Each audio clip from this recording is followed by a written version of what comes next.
Hi friends, எல்லோருக்கும் வணக்கம். This is Shivaji. Friends, video போகிறதுக்கு முன்னாடி என்னோடய சப்ஸ்கிரைபர்ஸ் வியூவர்ஸ் ஃப்ரெண்ட்ஸ் எல்லோருக்கும் என் மனமார்ந்த நன்றிகளை தெரிவிச்சுக்கிறேன். ஃப்ரெண்ட்ஸ், இந்த வீடியோவில் நம்ம என்ன பார்க்க போகிறோன்னா, என்னோடய வியூஸை உங்கள் கூட ஷேர் பண்ணிக்க போகிறேன். ஜஸ்ட் ஃபார் எஜுகேஷனல் பர்பஸ்க்காக. இது வந்து எந்த ஒரு ஷார்ட்கட் மெத்தடும் கிடையாது, எந்த ஒரு என்ன சொல்கிறதுன்னு டிப்ஸ் கால்ஸ் பர்பஸும் கிடையாது. Only for purely educational purpose, right? ஏன் ஆழமாக ஸ்ட்ராங்காக திரும்ப அகைன் அண்ட் அகைன் சொல்ல வரேன்னு பார்த்தீங்கன்னா, ஒரு சில விஷயங்கள் பார்த்தீங்கன்னா கம்யூனிட்டி கைட்லைன்ஸுக்கு விரோதம், அதாவது அதுக்கு ஆப்போசிட்டாக மென்ஷன் பண்ணியிருக்காங்க. இந்த வீடியோஸ் கூட எந்த அளவுக்கு போகும்னு தெரியல. சரி, ஓகே, ஜஸ்ட் அண்ட் வியூஸை மட்டும் ஷேர் பண்ணிக்கிறேன். நிஃப்டி, பேங்க் நிஃப்டி, இதனுடைய அப்டேட்ஸ், சென்செக்ஸ் இருக்கட்டும் இல்லை மிட் கேப்பாக இருக்கட்டும், இதனுடைய நெக்ஸ்ட் மூமெண்டம் நம்ம என்னென்ன மாதிரி பார்க்கலாம் அப்படின்றத உங்கள் கூட ஷேர் பண்ணிக்கிறேன். ஃப்ரெண்ட்ஸ், நிறைய பேர் இந்த சைக்காலஜி பற்றி வீடியோ போடுங்க சார், ரொம்ப நாள் ஆச்சு போட்டு, அதுக்கப்புறமா வந்து ஸ்ட்ராட்டஜி பற்றி வீடியோஸ் ரொம்ப நாள் ஆச்சு சார் அப்படின்னு கேட்டுக்கிங்க. ஃப்ரெண்ட்ஸ், இப்போ நான் வந்து உங்கள் கூட ஒரு மென்ஷன் பண்ண விஷயம் என்னென்னா, ஒரு ஸ்டேபிளாக நம்ம ஒரு விஷயம் பண்ணி நின்றுட்டு அப்படின்னா நம்ம என்ன வேணால் பண்ணலாம். ஆக்சுவலாக நம்ம இது பண்ணக்கூடாது, அது பண்ணக்கூடாது, இப்படி வரக்கூடாது, இப்படி செய்யக்கூடாது அப்படின்றப்ப நிறைய ரெஸ்ட்ரிக்ஷன் போட சொல்லி எந்த மாதிரி வீடியோ க்ரியேட் பண்ணணும் அப்படின்றதே வந்து புரியாமல் போயிடுது.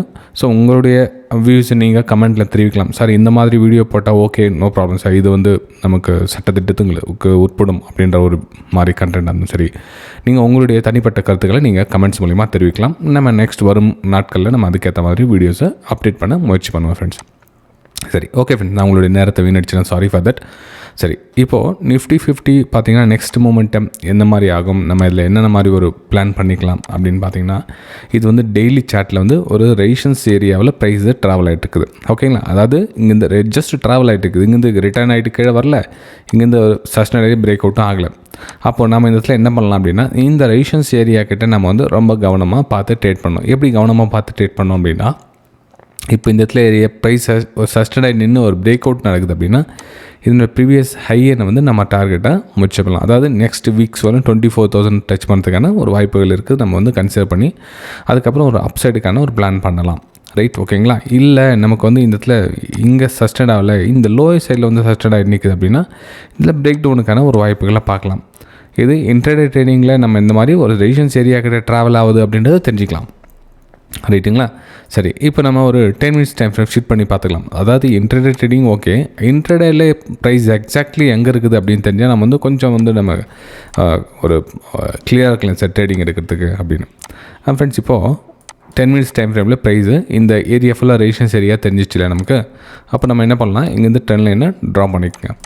இப்போது இந்த ட்ரெண்ட் லைனுக்கு உள்ளே நம்ம ட்ரா பண்ண சொல்ல என்ன ஆகுதுன்னா, இதெல்லாம் வந்து ரெசிஸ்டன்ஸ் ஏரியாவை கன்சிடர் ஆகுது. ரைட், ஓகேங்களா? அப்போ ப்ரைஸு இந்த இடத்துல வந்து ஒரு பிரேக் அவுட் கொடுக்குதுன்னு வச்சுக்கலாங்களே இந்த இடத்துல.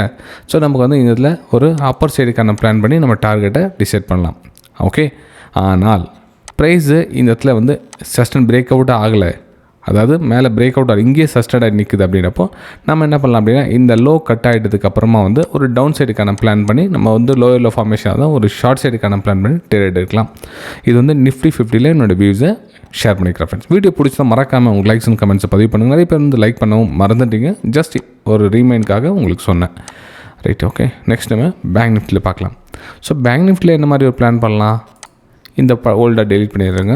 நம்ம வந்து கொஞ்சம் பெரிய டைம் ஃப்ரேம்லேருந்து வரலாம். அதாவது கொஞ்சம் பெரிய டைம் ஃப்ரேம் என்ன, ஒரு 45 மினிட்ஸா இல்லை 1 ஹவர்லேருந்து வரலாம்.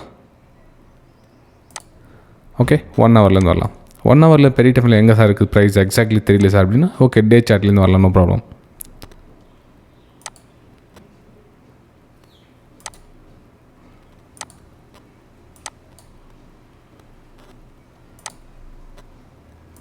ஓகே, டே சார்ட்லேருந்து வரலாம். அப்போ டே சார்ட்லேருந்து ப்ரைஸ் எங்கே எக்ஸாக்ட்லி ட்ராவல் ஆகிட்டு இருக்குது பேங்க் நிஃப்டியில். இதெல்லாம் பார்த்தீங்கன்னா இது சப்போர்ட் ஏரியாஸ் எல்லாம் இப்போ வந்து ரெசிஸ்டன்ஸ் ஏரியாவாக ஒர்க் ஆகும். உங்களுக்கு நிறைய வீடியோவில் மென்ஷன் பண்ணியிருக்காங்க. இதெல்லாம் வந்து ஒரு resistance area, support break down ஆன ஏரியாஸ் அதெல்லாம். ஸோ அங்கே வந்து ஒரு ரெசிஸ்டன்ஸாக வந்து ஒர்க் அவுட் ஆகிட்டு இருக்கிறதுல. ஓகே, இங்கே பாருங்கள், இது வந்து டே சார்ட்டு.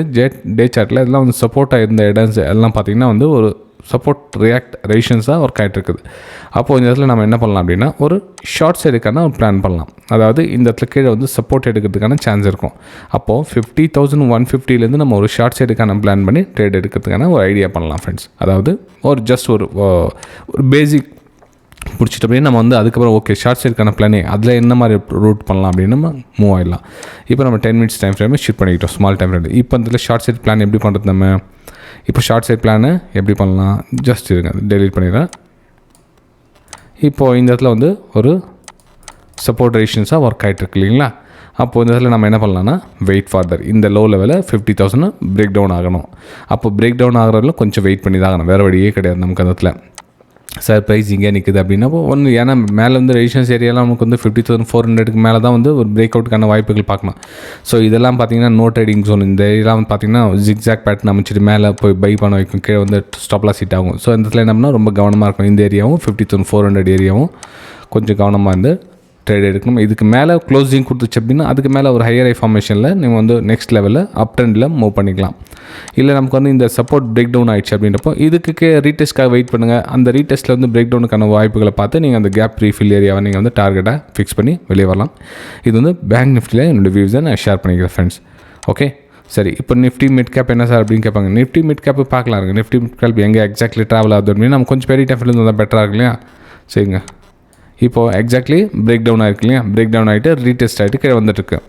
அப்போது நிஃப்டி மிட் கேப்பில் break down retest. So retest ஆகிட்டு கீழே வசூலினாவும் ப்ரைஸிங் இந்த ஏரியாவுக்கு கீழே ஒரு பிரேக் டவுனுக்கான வாய்ப்புகள் பண்ணால் உங்களுக்கு 19,400 வந்து நீங்கள் டார்கெட்டாக ஃபிக்ஸ் பண்ணி வெளியே வரலாம். அதாவது இந்த ட்ரெண்ட்லைனுக்கு கீழே வந்து லோயர் ஃபார்மேஷன் பிரேக் டவுனுக்கான ஒரு வாய்ப்புகளை பார்த்து வெளியே வரலாம். ஆனால் இந்த ட்ரெண்ட்லைனுக்கு மேலே க்ளோசிங் கொடுக்கணும், அதாவது 20,000க்கு மேலே க்ளோசிங் கொடுக்க வைக்கலாம். அப்போலாம் என்ன, இது ப்ரீவியஸ் ஹைலாம் வந்து உங்களுக்கு எஸ்எல்ல இருக்கும் அந்த 20,200லாம். ஸோ அதுக்கப்புறம் நீங்கள் ஒரு அப்பர் சைடுக்கான பிளான் பண்ணி வெளியே வரது பெட்டராக இருக்கும். இது வந்து நிஃப்டி மிட் கேப்பில் என்னோடய வியூஸை நான் ஷேர் பண்ணிக்கிட்டேன் ஃப்ரெண்ட்ஸ். ஓகே சரி ஃப்ரெண்ட்ஸ், வீடியோ பிடிச்சிருக்க மறக்காமல் உங்கள் லைக்ஸ் அண்ட் கமெண்ட்ஸை பதிவு பண்ணுங்கள். நம்ம அடுத்த வீடியோ சந்திக்கலாம். தேங்க்யூ ஃப்ரெண்ட்ஸ், பாய்.